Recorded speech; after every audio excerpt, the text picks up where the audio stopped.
This is Korean Heroes.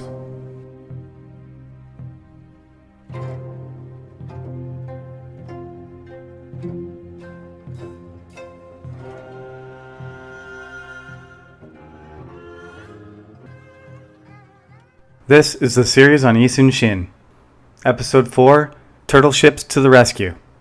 So it's been a really long time, and for those of you who have followed the podcast until May, when it sort of tapered off, thank you for your support. I ended up getting bogged down with work, and I managed to herniate a disc in my neck, and that's the main reason there's been such a long silence, but we're back. So now that I have the time to dedicate to the website and record properly, I'm going to get back into the podcast. I've decided not to fix the old episodes because it takes too much time, and I'm not very good at editing, really, so it takes a long time to make an episode. This episode is going to go pretty much straight through. I'm going to try a little bit more of a raw recording approach this time, and we'll see if that looks a little bit better or how it sounds. So thank you for listening again, and welcome back for those of you who listened before, and hopefully we got some new listeners joining us too.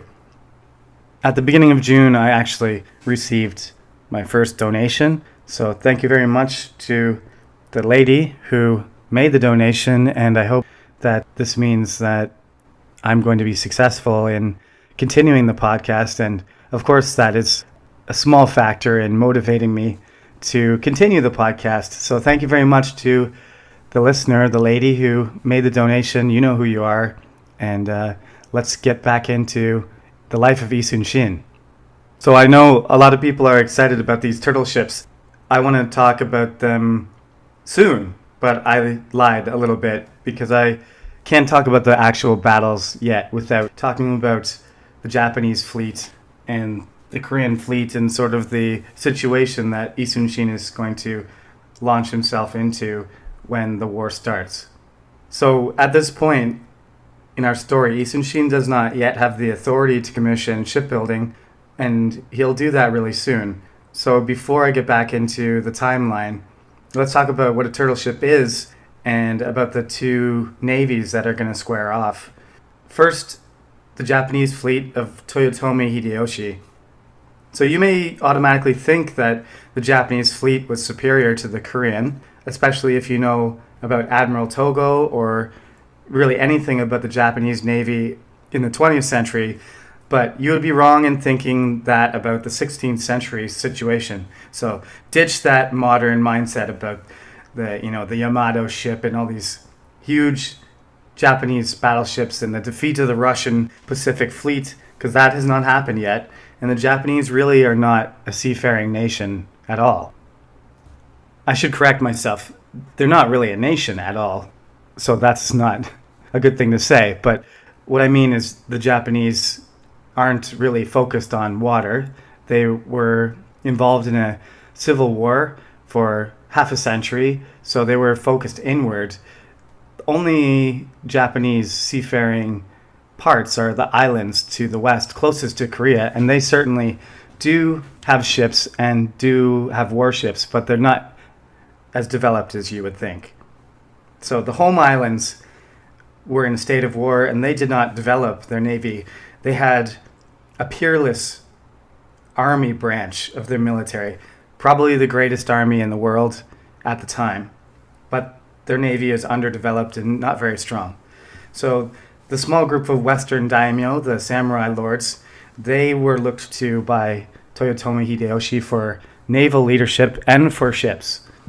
They constructed a whole new fleet of transports, but most of the warships came from those western islands.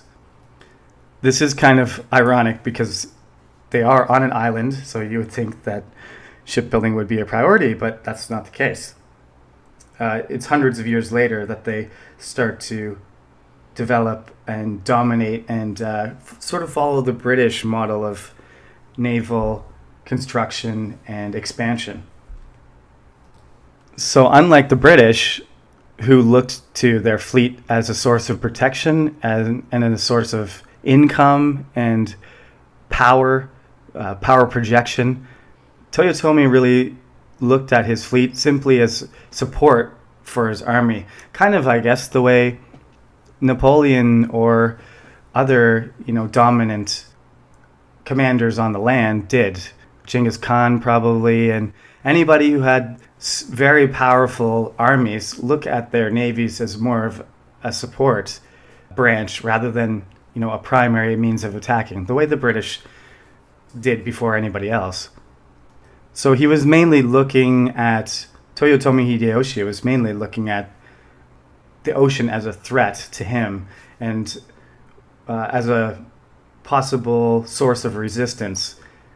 So most of the Japanese from the main islands, at least, they seem to be unconcerned really with the naval threat and focused on just transport and getting to the land where they could be effective. So although the Japanese mobilize a gigantic fleet numbering almost 1,000 ships, most of them are basically transport ships with a smaller number of escorting warships. And what you would call, I suppose, a samurai attitude, a thirst for battle and an excitement to get to Korea first, to be the first to engage the enemy and have a chance to gain honor and a victory. So the Japanese Navy has numerical superiority, but that's about it. Because in terms of firepower, maneuverability, armor, and experience, the Koreans have an advantage. One of those key advantages is the turtle ship. This warship is uniquely Korean, and I think it has a really cool name. First of all, turtle ship. We like Ninja Turtles. We like turtle ships. It's just kind of a cool name, I think, and it matches the ship because it has to do with its shape. It's a unique technology that Lee Sun-shin implemented. It's known in Korean as a kabuksan, better known around the world as the turtle ship. I mentioned this in the pilot episode that my first exposure was actually in a famous computer game called Age of Empires 2, and I included a screenshot of my turtle ship that I built in the game just for kicks on the website. If you can check it out in your free time, there's going to be a few screenshots of things and shots of museum replicas and paintings of turtle ships for you to see on the blog. So that's koreanheroes.net if you want to check it out. There are also secondary tabs from the main page which give some background about some of the names which are going to come up now because there's Japanese commanders and Korean commanders and the names get a little bit difficult. So I put a little background there. You just have to click on the tab at the top of the page. So anyway, let's start by talking about this turtle ship. It had kind of an armored top to it and a covered deck that protected the sailors and the soldiers, passengers, and officers. This gave it the appearance of a turtle. So kabugi is the Hangul Korean word for turtle, so that's why it's literally, kabuksan is literally turtle ship. Turtling is also a defensive strategy that we use and military commanders use, which means, to hunker down, conserve, and protect yourself as much as possible. But I guess it's sort of an ironic way of using a turtle ship. You might sound like it's a tough protective type ship, but Lee Sun-shin used it offensively primarily. He used to dive into the center of other ships, and because there were cannons facing in different directions, he could fire at all of them and be protected at the same time by the armor. So this tactic that Lee Sun-shin employed ended up being mimicked by other officers and captains, and it had the effect of sowing confusion and disarray with the Japanese officers, the commanders. They never experienced this kind of maneuver before, this kind of aggressive attack, especially against their higher numbers. So the reaction was to retreat or try and get space, and they had really no response for it. When those kinds of reactions happen on a battlefield, it compounds the problems. It's almost like a gigantic traffic jam, especially on the water. It happens in armies. When the morale breaks and soldiers start to run, the casualties and the damage gets worse. It kind of compounds. And so the same thing would happen, especially if there was a bay or a channel or an inlet where the ships couldn't get past each other. Then it would make the effect of Isun Shin's maneuvers even more damaging to the Japanese fleet. One of the most famous naval battles in history is the Battle of Salamis, where the Persian fleet outnumbered the Greeks. And the Greeks they themselves were caught in a bay area with a small exit that was cut off by the Persians. But they had information knowing that the Persians were approaching. So they ended up forming up in neat battle lines and received the Persian attack in a really organized way, which caused the Persians to start to try and retreat, but they didn't have the room to maneuver. And similar things will happen to the Japanese, where they will not be ready. Isun Shin will form up in a certain formation that takes advantage of all of his structural and experience advantages, his firepower and so on, so that when the Japanese attack, his formation is perfect to receive what they're going to try and do, and the result is chaos for the Japanese and victory and mopping up for the Koreans fairly quickly. Isun Shin chose the turtle ship as his flagship, and he commanded from one. It became a symbol of invincibility to the Koreans, and a symbol of death, danger, and caution for the Japanese.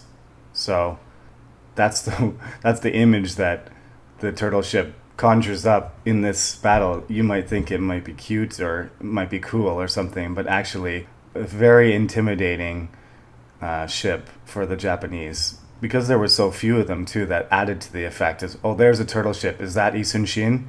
That's something that he became a legend during this time, and the Japanese wrote extensively about Isun Shin afterwards, even more than the Koreans did, because the Chosun court sort of downplayed his contribution in some ways, but the Japanese were completely in awe of him, and he never lost a battle. Not to throw a spoiler in here, but he's not going to lose, so we might as well establish that from the beginning.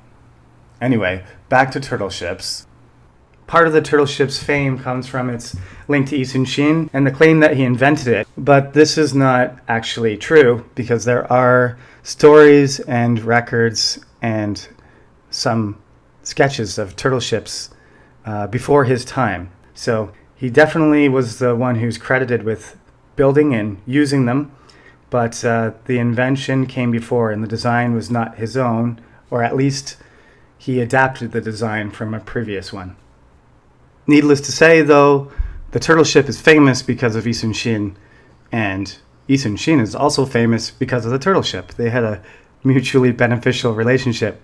Another important detail that is probably not true, almost certainly not true, is the claim that it was armored, that it was covered in iron. First of all, it didn't really need to be covered in iron. It just needed to be wet, and it needed to be thick. For modern Korean historians, this might have been an important fact to emphasize, as Korea was trying to promote its culture and pride, certainly during the Park Chung-hee era. And Korea wanted to reassert its, value and prominence in the world, because it had been ignored.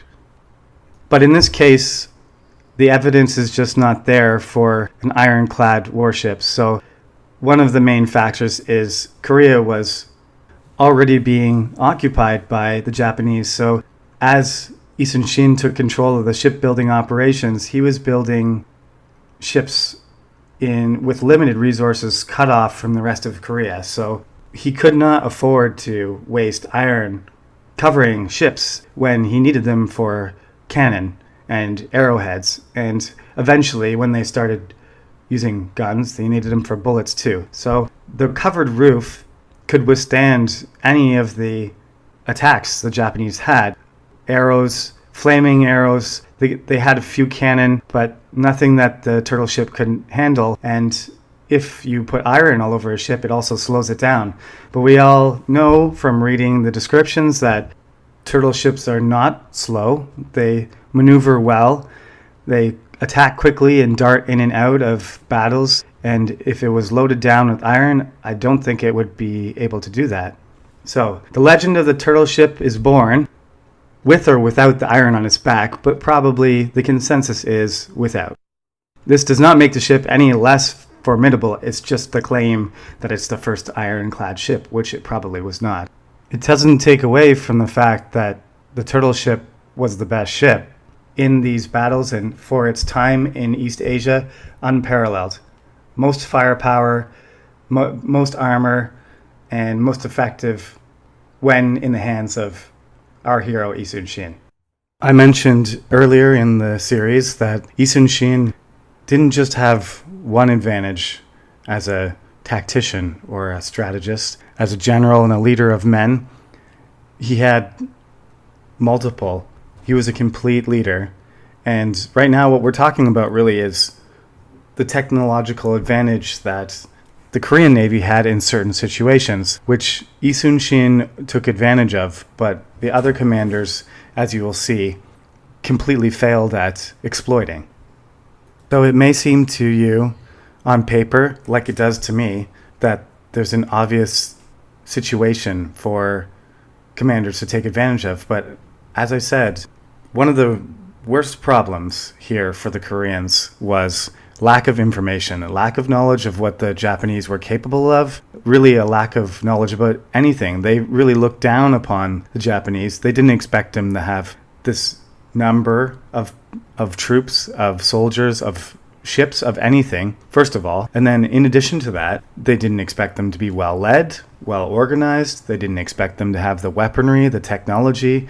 So first of all, there was a lack of initial respect towards the Japanese, and then a sudden shock and disbelief, and for a lot of Korean people and the Korean government, an inability to respond to that. However, Yi Sun-shin was always calm, cool, and collected. He didn't rush in when Busan started to collapse and the other commanders were giving up. He was ready to fight, but he didn't rush into it. He took his time and prepared properly. So back to the turtle ships for a second and the navy of the Korean state in general.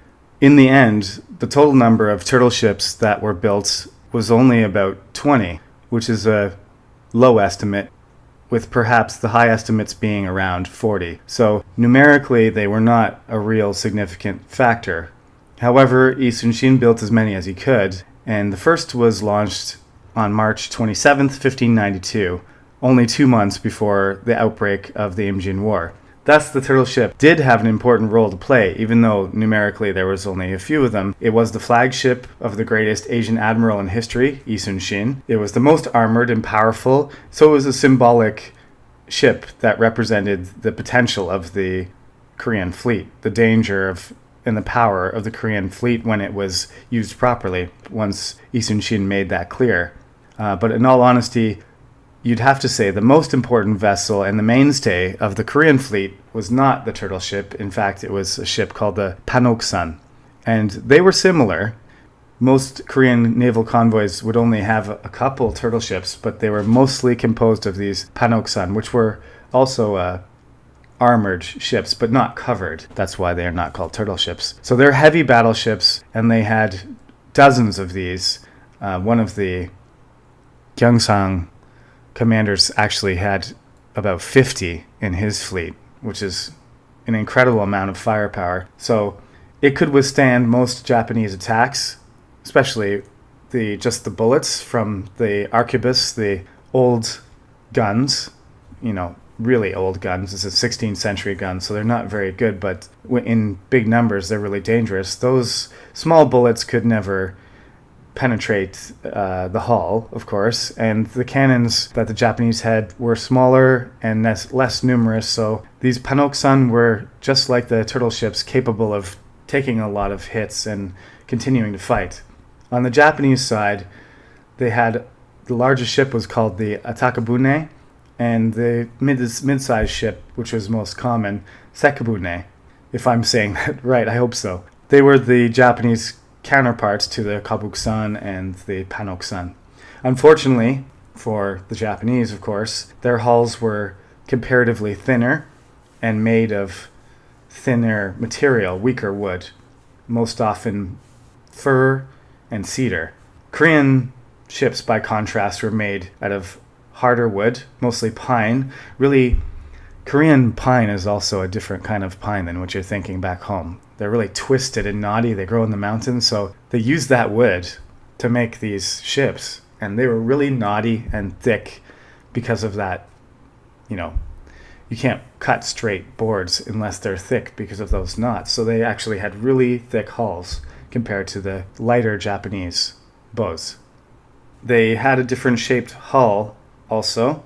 These structural differences were also huge. The U shape of the Korean boats meant that they were flatter and were higher in the water, and the Japanese had a V-shaped hull. So you can imagine, I'll put some pictures to help visualize this, but the V shape of the Japanese hull penetrated deeper into the water. And I'm not a naval expert here or a ship expert, so this is what I've read.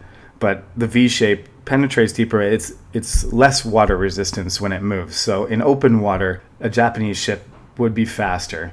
But when you're close to the shore, there's more danger of running into rocks if you're in a Japanese ship, because the hull is pointed and it's deeper in the water, if you follow me. So since the Japanese ships were lighter, this open sea advantage was something that the Koreans should avoid, and that's what Lee Sun-shin did. The structural differences of the navies directly related to the strategy that Lee Sun-shin used, mostly luring the Japanese into areas where he could take advantage of shallower waters and close quarters with more firepower, because the heavier hulls, the stronger structure of the Korean ships allowed them to put more cannons, a lot more cannons, on their ships, because when a cannon fires, it recoils, it rolls backwards, and you can only put so many cannons on a ship without blowing your own ship apart from the force of firing these cannons. So because the Korean ships were stronger, they could handle as many as upwards of 40 cannons. Some claims in the record say 50, but typically they would have 25 to 30 cannons on a panoksan. Whereas the heavy Japanese, the biggest Japanese battleship, the Atakabune, they would only be able to handle 3 or 4. So you can see that one-on-one, just the armor and the firepower of a Korean battleship was way higher than the Japanese. So they didn't want to be boarded, and they didn't want to be in open sea where they could maneuver better, but they wanted to be in close range, not actually touching the other boat, but in a short range area where they could take advantage of this, firing exchange, where a Korean battleship would always win. And in fact, since the firepower sometimes was 10 to 1 in favor of a panoksan or a turtle ship, they could take on 3 Atakabune, 1 panoksan or 1 kabuksan, 1 turtle ship, when a Korean battleship could take on 3 or 4 or 5 Japanese battleships at the same time, with their cannons pointed in different directions. This is why what initially seems like a crazy thing that Lee Sun-shin often does, the diving I frequently talk about, taking his turtle ship and going straight into a group of Japanese warships, is not as stupid as you think. In fact, he still held an advantage in firepower as long as he could keep the other ships from boarding him and had a chance to let loose all of his cannons. He would rip the other ships apart before they had a chance to get close to him, which is what will happen over and over. He knew, Lee Sun-shin knew, that as long as he could pick the time and place that he engaged the Japanese ships, that he would be pretty much unbeatable, pretty much invincible. He was undeniably brave, but he was also very practical, and he prepared very meticulously. So sometimes it looks like the odds are really by the numbers. The odds are in favor of the Japanese, but in terms of firepower and actual strength of the ships, Lee Sun-shin did have an advantage, and he knew that. But the Japanese could see, oh, we outnumber the Koreans 2-1, so we're going to engage them. But in fact, they were at a big disadvantage. I mentioned the fact that he had good sources of information, so I want to make it clear, how valuable that was, the preparation, the excellent information that was always up to date that Yi Sun-shin had, which none of his colleagues did. And this information was supplied to him mostly by civilians, he used scouts, of course, and there were smaller Korean vessels that their purpose was to scout and check for enemy by, moving out in the water ahead of the fleet. But he got information from civilians who risked their lives on land and water, fishing boats, merchants, whatever, townspeople. They risked their lives because they were dedicated to the cause and because they believed in Yi Sun-shin and because he had already established somewhat his reputation as a great hero and leader. So they went to great lengths to bring him information that became essential for him winning his battles, because he knew where the Japanese were, but they didn't know where he was. That chance, the information gave him this opportunity for revenge. And a lot of the time in this story of Yi Sun-shin, it sounds like he's, I said already, super calm, patient, and collected. But there is this side of him that's very thirsty.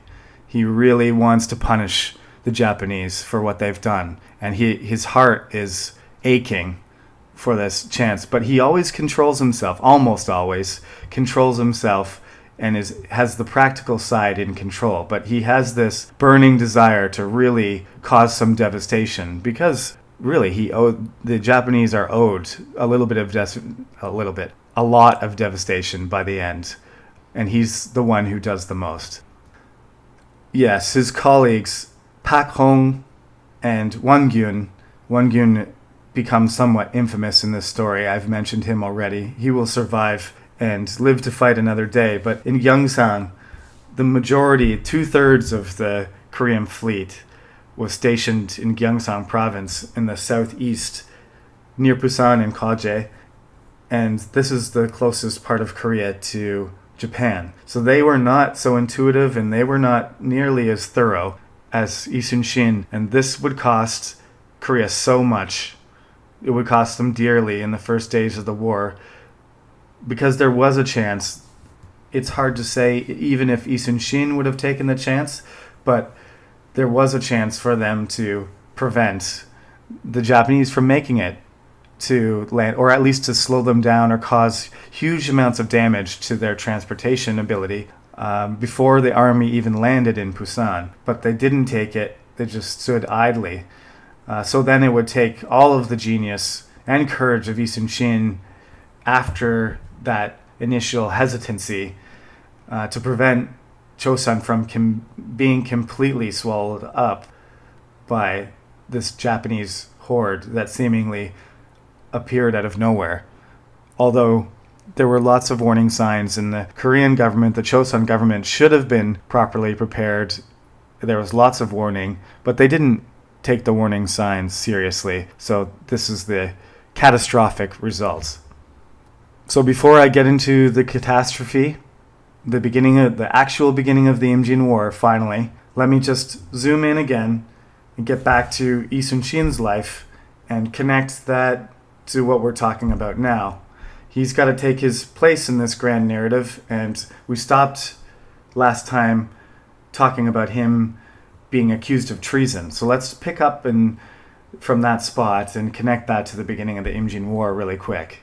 So after being acquitted of those trumped-up charges laid against him primarily by Yi-il, but also by other jealous commanders and court officials, Yi Sun-shin again paid his dues by serving as a plainclothes soldier for many months. So he got stripped of his rank. Even though he was right and other people lied in the courts, he still he didn't get executed, he didn't stay in jail, but they stripped him of his rank, and he had to serve as a commoner, as a private, essentially. So this was demeaning, obviously, and unfair, probably caused some depression in him, I could imagine. But it ended fairly quickly with his childhood friend Yu Sung-yong pushing him through with some unprecedented rapid promotions in late 1590. So Yu Sung-yong had already recognized his potential, and he had come down his faction in Seoul, in Chosun. I had mentioned there's two main factions. One of them was pro-war, or not pro-war, but pro-preparation for war, and the other faction was do nothing and ignore it. So Yu Sung-yong came down on the side of the faction that favored preparing for war, and because he was the first minister, he had the power to make some preparations, even though he was inhibited and blocked by political rivals at every step. So he did this. He put as many capable, younger, usually, Chosun military officials in important positions, and Lee Sun-shin was one of the beneficiaries. Yu Sung-yong was his benefactor, and Lee Sun-shin was a beneficiary of his preparation. So he insisted on Lee Sun-shin being appointed to a naval command, and he went from nothing, from a private, to his last promotion on March 13th, 1591, as he assumed his new post in Yasu, naval commander of the left Jeolla province. There was 4 commanders of the southern provinces. He was one of them. A lesser known, I'll mention now, the other Ieoki, was also a very important military figure. Doesn't get nearly as much attention as Lee Sun-shin, but he's awesome, and he does things in tandem with Lee Sun-shin. So he ends up being promoted to naval commander of the right. So we got the right and left naval commanders. The western sea commanders are Ieoki and Lee Sun-shin. And together they make this kind of dynamic tag team, which proves their effectiveness and deadliness on the seas soon after. The remarkable thing about Ieoki, he was a prodigy, as Lee Sun-shin, but lucky for him, he was only 32. So he got to essentially the same rank as Lee Sun-shin 15 years earlier. And Lee Sun-shin went through a lot of hardship. That's part of what builds his character and makes him so awesome. But Ieoki is, I guess we got our Beethoven and Mozart here. Lee Sun-shin being the older, tougher way to get to the same spot, but they both have talent and genius, and in this case, Lee Sun-shin gets more of the glory, but that's just the way history paints it. So obviously, Ieoki had less experience, and he deferred to Lee Sun-shin, which allowed them to work so well together. He was an excellent commander and super brave too. He will prove it in his final hour.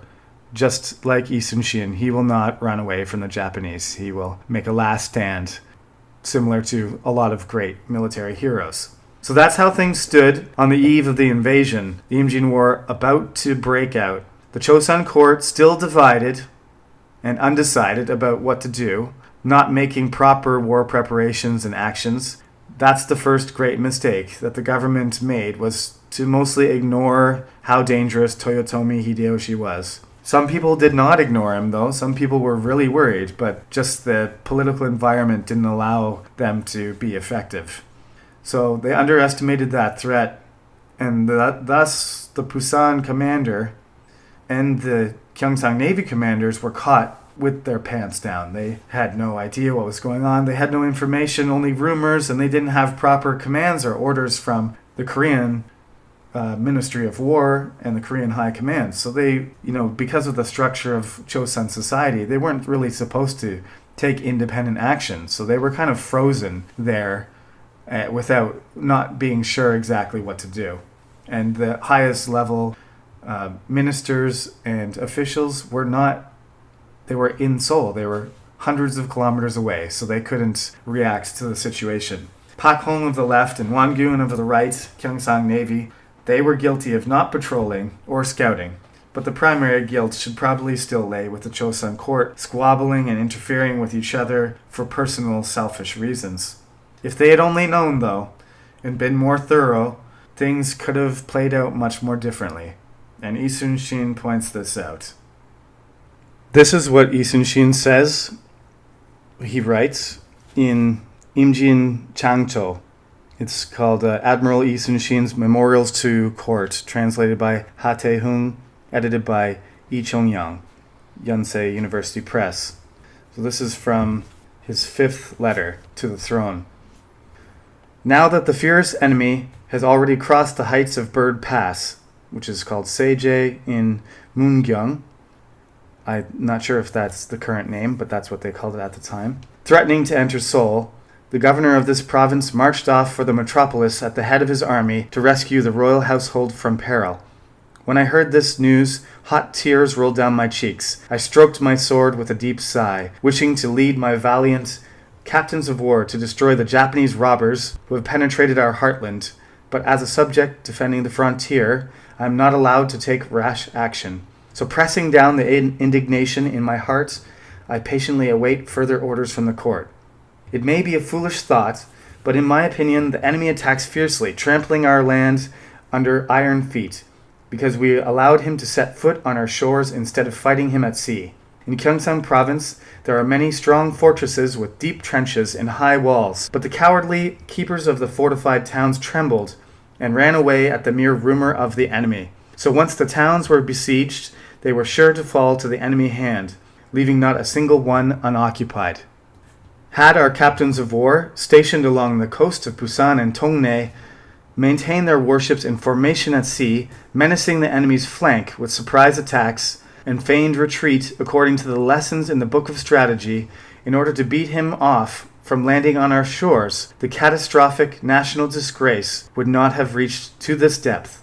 When I look back on the past, I am choked with sad emotion. My one wish is to risk death and thrust into the tiger's den in order to wipe out his vicious situation and wash away even an infinitesimal part of our national disgrace, without calculating the chances of success or failure. E. Commander. 2 p.m., 30th of 4th moon, 20th year of Wan Li, Imjin, 1592.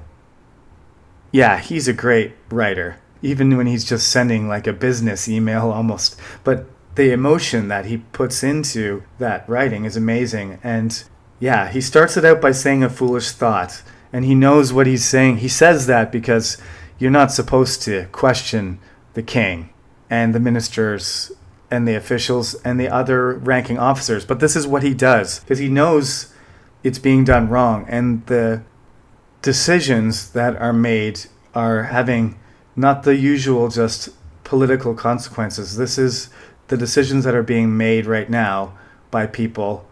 The lack of reason and preparation is causing he calls it national disgrace, and it's catastrophic national disgrace is what he calls it, because that's what it is. The whole country is being rolled up and collapsing, so things have to be done differently. One of the books I read is basically just Yu Sung-yong, after the Imjin War is over, just talking about reforms that have to be done to prevent the same thing from happening again, because they really get pushed to the edge of the precipice, and it starts right here, and that's what Lee Sun-shin is pointing out.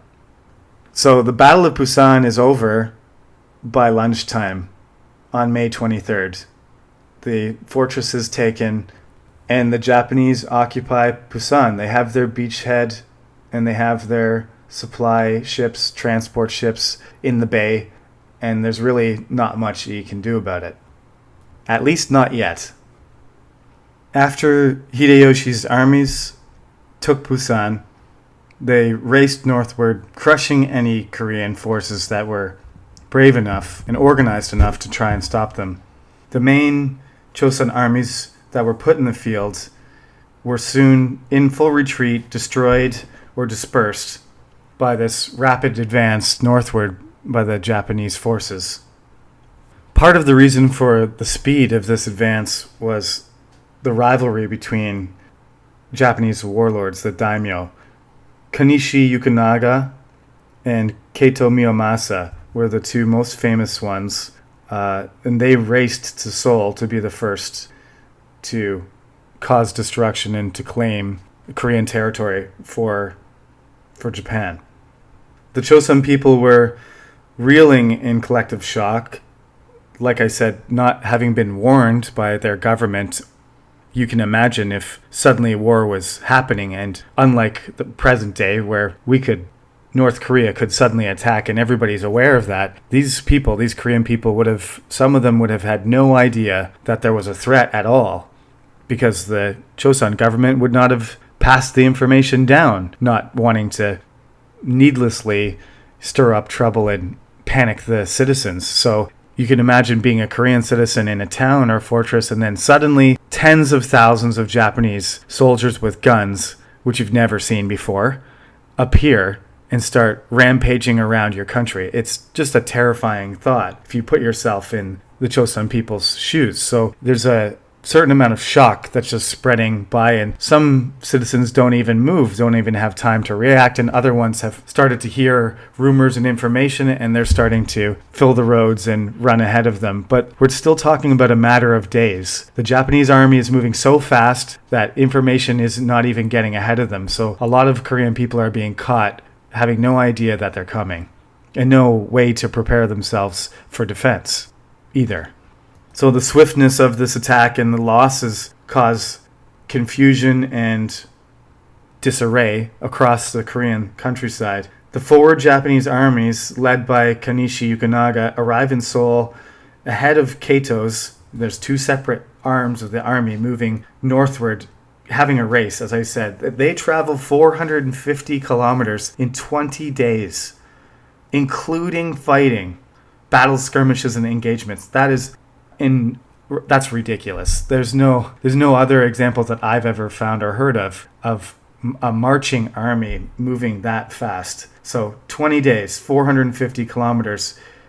They do have horses, but most of them are on foot. They came over on boats, and we all know what happens when horses go on boats and you put them on the beach. Half of them drown, the other half break their legs, and not very many horses get actually into columns when you're moving that fast. So most of them are just moving, fighting, marching, carrying supplies, 450 kilometers in 20 days. That's just it's so unbelievable and astounding that when the Ming hear that soon they're going to continue this blistering pace, soon they're going to be up in Pyongyang. And when the Ming hear about that, they say that's impossible. The Chosun must be lying. They must have made a secret deal with the Japanese, because there's no way that a Japanese army could have gotten across Korea that fast without having Korean help. They just don't believe it. So they have to send Ming officials to Korea and check. When they get there, they're like, they're not lying.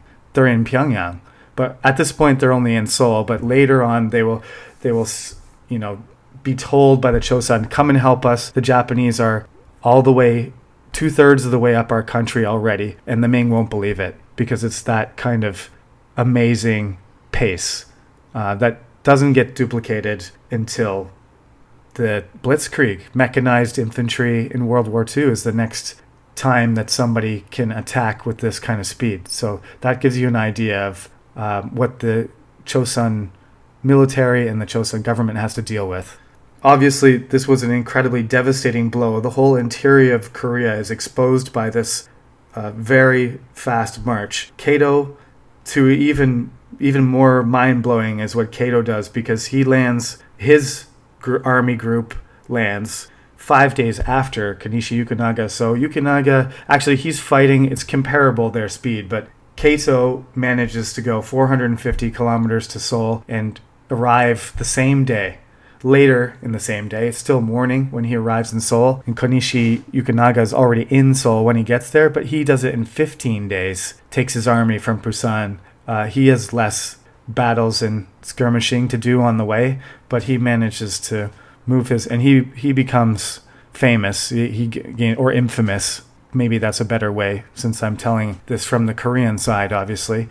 He becomes infamous for his speed. There's other things about his reputation that are interesting too, but he marches incredibly fast, which makes it very difficult for Korean commanders to prepare resistance and defense against Kato's attacks.